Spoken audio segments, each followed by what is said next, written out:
에스겔서 37장 1절에서 10절 말씀.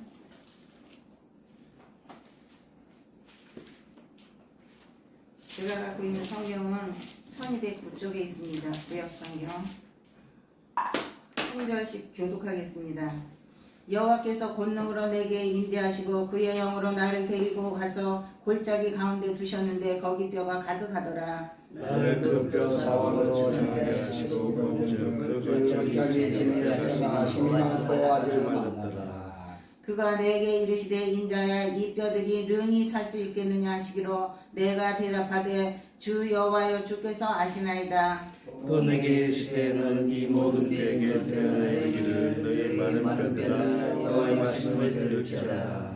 주 여호와께서 이 뼈들에게 이같이 말씀하시기를 내가 생기를 너희에게 들어가게 하리니 너희가 살아나리라. 너희 위에 힘기를 부어 살아지고 가족을 얻고 너희 속에 향기를 부리니 너희가 살리라. 또 나를 여호와인지라 하셨다. 이에 내가 명령을 따라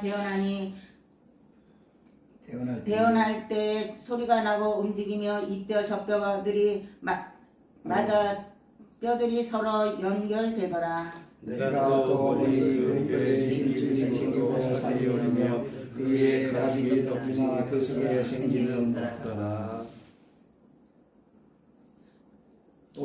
또 내게 이르시되 인자야 너는 생기를 향하여 태어나라. 생기에게 태어나여 이르기를 주 여호와께서 이같이 말씀하시기를 생기야 사방에서부터 와서 이 죽음을 당한 자에게 불어서 살아나게 하라 하셨다 하라. 함께 읽겠습니다. 이에 내가 그 명령대로 태어나였더니 생기가 그들에게 들어가매 그들이 곧 살아나서 일어나 서는데 극히 큰 힘이 되더라. 아멘.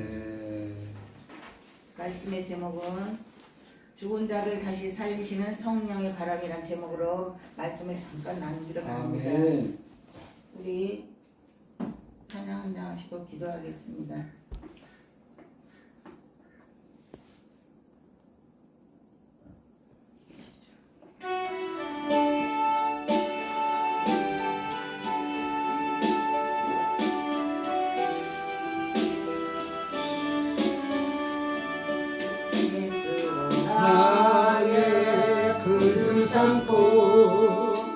성령아 비로소 거듭나니 이 세상에서 내 영혼이 하늘의 영광 누리도다.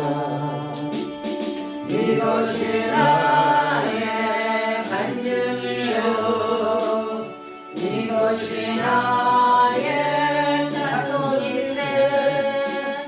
나 사는 동안 끊임없이 구주를 찬송하리로다. 온전히 주께 맡긴 내 영 사랑의 음성을 듣는 중에 천사들 왕래하는 것과 하늘의 영광 보리로다. 이것이 나의 간증이요 이것이 나의 찬송일세. 나 사는 동안 끊임없이 주를 찬송하리로다. 주 안에 기쁨 누림으로 마음의 풍랑이 잔잔하니 세상과 나는 간 곳 없고 구속한 주만 보리로다. 이것이 나의 간증이요 이것이 나의 찬송일세. 나 사는 동안 끊임없이 구주를 찬송하리로다. 사랑하자.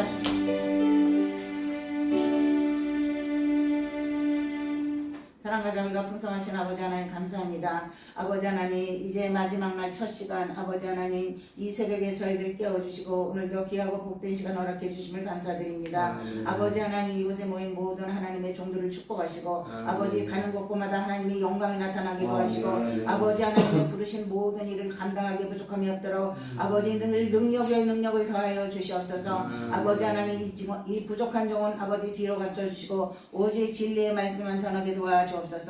예수님의 이름으로 기도드리옵나이다. 제가 목사님 비서가 아니고 쫄차예요. 오늘 제가 은혜 받는다고 따라왔는데 졸제 이렇게 서게 됐습니다. 그냥 맛이 없어도 드세요.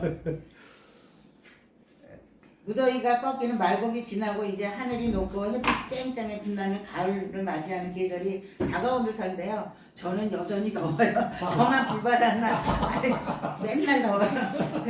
뭐가 잘못된 것 같아요. 세상에는 바람이 많이 있습니다. 여러 가지 바람이 있는데 자연적인 바람도 있고 인위적인 바람도 있습니다. 일하는 사람에게 더위를 식혀주는 바람도 있지만 태풍, 토네이토 같은 무서운 바람도 있어요. 이 위력이 아주 상상을 초월하는 힘을 발휘하는 것을 우리가 매번 느낄 수가 있습니다. 어느 사람이 바닷물을 휘저어서 놓을 수가 있겠습니까마는 바람은 바다도 움직여서 생명체가 풍성해지게 만드는 힘이 있다고 합니다. 본문은 에스겔 골짜기에 백벌들에게 하나님의 말씀을 전하게 해드릴 때에 다시 살아나는 유명한 사건입니다. 이 뼈들은 이스라엘 족속임의 에스겔 선지자의 대언으로 인하여 해골들이 큰 군대를 이뤘다고 그랬어요. 역사적으로 이스라엘 민족의 회복이요 영적으로는 죄와 허물로 죽을 영들이 하나님의 은총으로 살아나는 것을 의미하고 있습니다. 성경에는 바람을 생명으로 상징해서 말씀할 때가 많이 있는데 이때 바람은 헬라어로 퓨뉴마라고 하고 히브리어로는 루하우라고 합니다. 흙으로 인간을 창조하시고 그 코에 생기를 불어넣으실 때에 그때 사용한 용어라고 합니다. 지금 우리 모두에게 필요한 바람은 성령 바람입니다. 아멘. 첫째로 에스겔 골짜기에 부는 바람은 이스라엘 민족을 살리는 소망적인 바람이었습니다. 냉동고와 같은 겨울이 지나고 봄 바람이 불 때 일었던 모든 곳에 생명의 약동이 일어나듯이 이스라엘의 바벨론 70년 생활 속에서 마치 죽은 지 오랜 해골과 같은 저희들에게 이 바람은 다시 민족을 살리는 바람인 것입니다. 죽은 지 오래된 것과 같은 유대 민족에게 소망을 주는 말씀이여 영적 바람인 것입니다. 70년 동안 죽은 민족을 이 바람이 살리게 한 것입니다. 그리고 그것은 저와 여러분 우리 모두도 살리는 바람인 걸 믿습니다. 네. 사도행전 2장 1절에 초대교회의 오순절 때 불던 바람, 성령 바람은 죽은 인류를 살리는 성령 바람이었습니다. 창세기 8장 1절에서 보면 홍수에 강풍 불게 하사 물이 증발하게 하셨다고 했어요. 또 출애굽기 14장 21절에도 보면 홍해 바다를 갈라지게 한 것도 성령의 바람입니다. 그때 그 바람이 이 나라 이민족에게도 불게 해야 한다는 것이죠. 이민족이 살고 국가가 살 길은 성령의 바람이 불어야 살 수 있다는 것입니다. 에스겔서 37장 3절에 보면 능히 살겠느냐고 물었습니다. 스가랴 4장 6절에서는 이는 하나님의 신으로밖에 할 수 없다고 하셨어요. 하나님만이 이 국가를 소망 있게 하실 수 있습니다. 남북 통일도 하나님이 하실 수 있어요. 저희들은 이제 이것을 위해서 기도할 뿐입니다. 전쟁은 하나님께 속했다고 했습니다.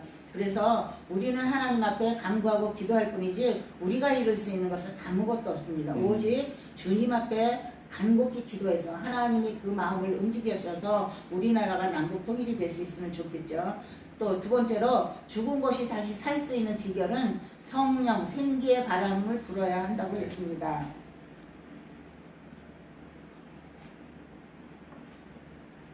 이 바람은 생명을 다시 살게 하는 바람입니다. 이 바람은 성령 바람이요 하나님의 기운인 것입니다. 창세기 2장 10절에 여호와 하나님이 흙으로 사람을 지으시고 생기를 그 코에 불어넣으시니 사람이 생명이 된지라 하고 있습니다. 욥기 27장 3절에서도 보면 욥 역시 이 기운이 내 속에 있다고 했습니다. 사람은 하나님의 기운을 떠날 때 그때는 이미 죽은 목숨이에요. 네. 그래서 우리는 하나님의 생기 안에, 우리는 하나님 안에 늘 붙어 살아야 되는 줄 믿습니다. 네. 성령이 불어서 개인이 소생하게 될 때에 하나님 앞에서 사람다운 생명을 유지할 수 있습니다. 직분자는 직분자대로 다르게 사명을 완수할 수 있습니다. 예컨대 예수님의 제자들이 성령 받기 전에 전에 당연히 달랐던 모습을 상기해 보면 됩니다. 저와 여러분 우리 모두도 예전에 정말 달랐습니다. 그러나 이제 하나님 앞에 들어와서 할 수 있는 건 없지만, 모르겠어요. 딴 분들은 저는 할 수 있는 거 없어요. 근데 그냥 하나님 앞에 이렇게 간구할 수밖에 없습니다. 그리스도의 영이 없으면 그리스도의 사람이 아니라고까지 했습니다. 로마서 8장 9절에 보면 만일 너희 속에 하나님의 영이 거하시면 너희가 육신에 있지 아니하고 영에 있나니 누구든지 그리스도의 영이 없으면 그리스도의 사람이 아니라고 했습니다.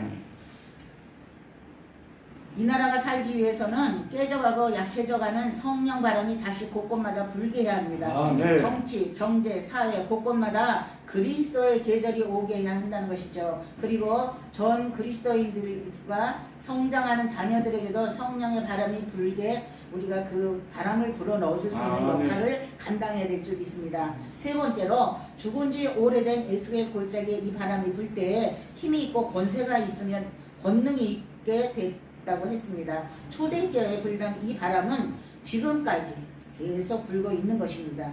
이 바람은 개인 차원에서 능력이 있게 했습니다. 사울이 다메섹 도성에서 변화되었던 것처럼, 또는 무익한 사람 오네시모가 변화되어서 유익한 존재가 되었던 것처럼, 겁 많던 제자들이 겁없이 전도하는 전도자가 되게 했던 것처럼 이 바람이 국가의 장래에 소망이 있다는 것입니다. 성령 바람이 불 때에 각종 능력이 나타나는 것입니다. 예수님 당시에만 능력이 나타난 것이 아니고 성령 바람이 불 때에 교회사는 계속 역사하는 것입니다. 마가복음 16장 17절에 보면 믿는 자들에게는 이런 표적이 따르리니 곧 저희가 내 이름으로 귀신을 쫓아내며 새 방언을 말한다고 했습니다. 이것처럼 우리는 항상 주님 앞에 기도하면서 강구해야 돼요. 제가 어저께요 많이 고민했어요. 저보고 갑자기 설교를 하고 그런데 저 아무것도 사실은 준비 안 해갖고 왔는데, 그런데다가 저는 좋은 강사가 아니고 막 이렇게 뛰고 하는 거 못하거든요. 근데 어저께 저 목사님이 워낙 빨딱빨딱 뛰면서 너무 잘하셨는데 내가 아니 나 저렇게 뛸 수 없는데 난 내일 아침에 어떻게 하나 진짜 고민이 되더라고요. 근데 그냥 제 생긴 대로 하기로 그냥 작정하고 올라온 것 뿐입니다.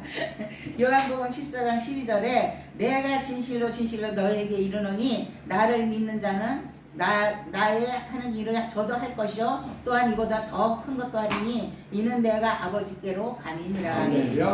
개인이 살고 국가가 살고 세계가 사는 비결은 이 바람이 불어야 한다는 것입니다. 지금 우리 모두는 이스라엘의 입장에서 에스겔과 같이 세계를 향해서 쓰임받아야만 되는 것입니다. 그 쓰임받기 위해서, 능력을 받기 위해서, 또 하나님의 일을 열심히 하기 위해서 지금도 여기 와서 앉아 계시잖아요. 그죠? 바람과 같이 역사하시는 하나님께 쓰임받게 되시기를 주님의 이름으로 축원을 드립니다. 기도하시겠습니다.